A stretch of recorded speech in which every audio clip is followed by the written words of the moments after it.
I'm really pleased to be joined today by Mouin Rabbani, who is a political analyst and the co-editor of Jadaliyya. Hi, Mouin. Hi, very nice to be with you. I first just want to start out by asking you, why has this particular ceasefire gone into effect now? In a word, because the United States ordered Israel to engage in a ceasefire agreement. It really is that simple.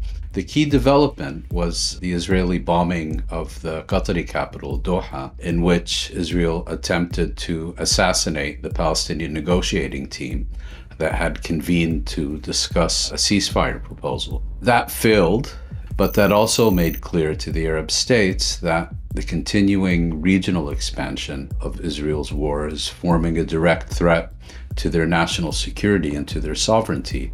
And they then began to seek to persuade Trump to use their leverage to bring this to an end. He listened, and in short, that's how we got where we are today.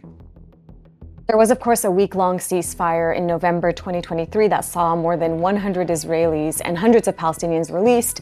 There was another one in January 2025 that lasted for almost 2 months, and then Israel unilaterally broke it. Do you think that this time will be any different? Are you more optimistic for whatever reason? This time could be different. On the one hand, it may well play out exactly the same. Israel retrieves its captives and with U.S. consent resumes and perhaps even intensifies its genocidal military campaign. But there's also another possibility that in this case, we have a number of regional powers pushing for it to be implemented. The U.S. seems to be invested in keeping the agreement afloat. Trump is personally involved in doing so. And so it's quite possible we will have a prolonged ceasefire. But I need to make very clear, a prolonged Israeli ceasefire, which, as we've seen in Lebanon, means the Palestinians cease while Israel continues to fire. Having failed to ethnically cleanse the Gaza Strip, Israel may find this the best alternative available because it can then obstruct reconstruction, it can ensure misery for the Palestinian population of the Gaza Strip, it can continue deepening its annexation of the West Bank, and use that to seek to unilaterally resolve the question of Palestine on its own terms with U.S. and Western consent and functionally regional acquiescence. So this agreement should see all Israeli captives, living and dead, released by Hamas. We've already seen the live ones released earlier this morning. But it doesn't result in a full withdrawal from Gaza. It has no specifications on reconstruction, and it does not even include the full release of Palestinian captives. So with that in mind, do you think that Hamas has given up its leverage here? Well, it depends how you look at it. Many people have consistently been saying that the Israeli captives being held in the Gaza Strip form the only leverage Hamas has over Israel.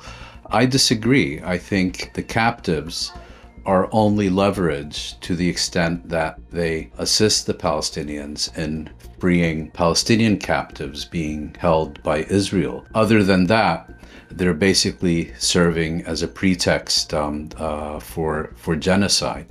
Now, if you look at the agreement that was reached, at the beginning, Hamas gave Israel two options: either all Palestinian captives in exchange for all Israeli captives, or a phased exchange that would result in the same. Clearly, Hamas has achieved neither of these. It only got a partial release of Palestinian captives in exchange for all remaining Israeli captives, dead and alive. The second point, which you know, is that Israeli forces currently remain in direct occupation of about half of the Gaza Strip. And this clearly gives them enormous leverage over the Gaza Strip, particularly over reconstruction, the reestablishment of a semblance of normal life, and so on. I think we have to understand Israel is a nuclear-armed regional superpower supported by the most powerful states in history. And Hamas is essentially a second-order militia. And for 2 years straight, Israel has been conducting a ceaseless genocide within a postage stamp sized territory. So I don't think anyone ever expected, that Hamas was going to emerge from this with a clear military victory. What they have succeeded in doing is to put the question of Palestine back at the very center of global attention, where it had all but been forgotten on October 6th. But if you look at it kind of in terms of pluses and minuses, what Hamas has agreed to so far clearly falls well below Palestinian hopes and aspirations and expectations. I mean, there's no two ways about that. A lot remains to be seen about how this will play out, but thus far, there's already talk about this being Trump's legacy. So I want to ask you, how much credit do you give here to Trump for brokering this, and how do you compare this to the efforts of the Biden administration to bring about a ceasefire, or the lack thereof? Well, I think the first question is credit for what? Is it credit for achieving a ceasefire? Absolutely. We now have a ceasefire because at long last, the United States ordered Israel to accept a ceasefire. Since February, Washington, under Trump, has given Israel unconditional support, has extended it total impunity to continue with and even to intensify the Gaza genocide and to engineer a famine among the Palestinian population in the Gaza Strip. But we now have a ceasefire because of Trump. And I think we should be clear about that. Compared to his predecessor, Joe Biden, well, Biden never made any effort to impose any restrictions of any sort on Israel. I think we have to recognize Biden is an ideological fanatic. Biden has Zionism in the very marrow of his bones. Trump, by contrast, couldn't give a hoot for Israel, the Palestinians, or anyone else. He acts purely on the basis of what he considers his own best personal interest. Unfortunately, for most of the past year, he has considered it in his best interest to unconditionally support Israel's intensification of the Gaza genocide. He has achieved the ceasefire, but it would be absolutely wrong to in any way describe this as a peace agreement or as a peace plan even. This is not a peace plan. It doesn't lay out clear political objectives, nor mechanisms or a time frame for achieving them. This 20-point Trump plan also includes things like Palestinians losing more sovereignty by being put under the control of former UK Prime Minister Tony Blair, although today on Air Force One he seemed to kind of backtrack on this and say it depends on his popularity there. But it also includes having the population forcibly de-radicalized and Hamas giving up its weapons. Is any of this actually going to happen, in your opinion? I think it's dead in the water. I mean, what could be more obscene than going to the victims of genocide and saying it is you and not the society that perpetrated the genocide, the society that overwhelmingly supported the genocide that needs to be de-radicalized.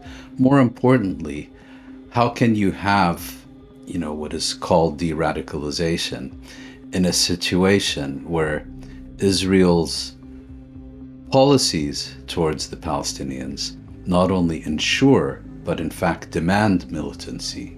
Palestinians and Hamas specifically has made clear that it is not going to surrender its weapons except to the security forces of an independent Palestinian state. In other words, it has taken the position that if you want to remove our weapons, you first have to remove our motives for keeping them. And unless and until you do, we are not surrendering our weapons. Regarding governance, most Palestinian factions have made clear that they categorically reject this proposal that would install Tony Blair as a kind of colonial viceroy in the Gaza Strip. I mean, of all people to choose for this task, they actually went and found the full partner in the illegal invasion and occupation and destruction of a key Arab state, Iraq. And now he's supposed to play a positive role in the Gaza Strip.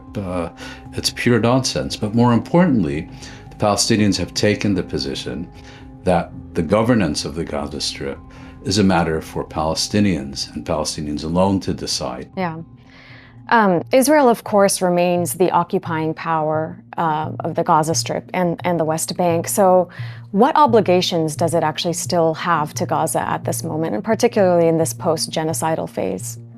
Well, the most important obligation Israel has under international law is to leave, and to leave as rapidly as possible. In July of 2024, we had an important ruling from the International Court of Justice that determined that Israel's occupation of the West Bank and the Gaza Strip is illegal and must come to an end as rapidly as possible. And that was not just an obligation for Israel, it's actually an obligation for the entire international community to ensure that this occupation ends, but just as importantly, to do nothing that enables the occupation to continue, with specific respect to the Gaza Strip. When Israel unilaterally disengaged from that territory in 2005, the International Committee of the Red Cross, which is the guardian of the Fourth Geneva Convention, determined that Israel remains the occupying power because it continued to control the borders, the maritime borders, the airspace, the electromagnetic sphere, and so on. And as a result of that, Israel maintains key obligations as an occupying power. It is, in fact, responsible for the welfare of the occupied Palestinian population. It has all kinds of obligations that it basically honors now exclusively in the breach. Israel's standing around the world right now, at least when it comes to popular opinion, seems to be weaker and lower than ever. But in your opinion, as it stands, as it exists as the Zionist state, is it at its weakest ever right now? It is certainly isolated in a way that it hasn't been since the 1970s. And I think this is going to have a profound and a lasting impact on the overall situation in the Middle East. The problem here is that Israel has irreversibly lost the global town square. What people have seen and heard and experienced during the past 2 years has irreversibly damaged Israel's image in global public opinion. And this is a key factor because Israel is highly reliant on public support, because it basically lives by the grace of its Western sponsors and allies. We're seeing an increased schism between the policies of Western governments on the one hand and the views of their voters on the other hand. But we are beginning to see public preferences, very slowly I should add, begin to influence government policy. For example, the recent spate of recognitions of the State of Palestine by Western governments. Yes, these are symbolic measures that change nothing on the ground. But what is important to understand about them is that these measures were taken by their governments in response to public pressure and in the hope of demobilizing public campaigns for Palestinian rights. Western governments have on occasion previously adopted positions in support of Palestinian rights, but typically they have done this in order to strengthen relations with Arab states or out of exasperation with Israeli conduct and so on. But this is the first time since the emergence of the Zionist movement in the late 19th century that they have done so as a direct result from public pressure from their own citizens, from their own voters. And that is, I think, a very hopeful sign. That's pretty huge. Yes, it is, because, and if you look at the absolutely hysterical reaction of Israel and its supporters and its apologists, it is not because they see recognition as such as a mortal threat. They're now extremely worried about what comes next. If the Middle East policies of Western governments are now going to be influenced by the demands of their voters, of their constituents, what are they going to do next? Are they going to impose arms embargoes? Are they going to impose trade embargoes? Are they going to be serious about meeting their obligations under the Rome Statute towards the International Criminal Court? Will they actually begin meeting their international obligations under International Court of Justice rulings? These things are now being fiercely contested. And that is why I think the enormous mobilization of the past 2 years since the ceasefire needs to be not only maintained, but intensified and amplified, because the ceasefire, as important as it is only one box on the to-do list of addressing Palestinian rights, of removing the root causes of the crisis we are currently in, and of ensuring that this does not happen again. Thank you so much for your time, Mouin. Pleasure to be with you, and thank you for having me.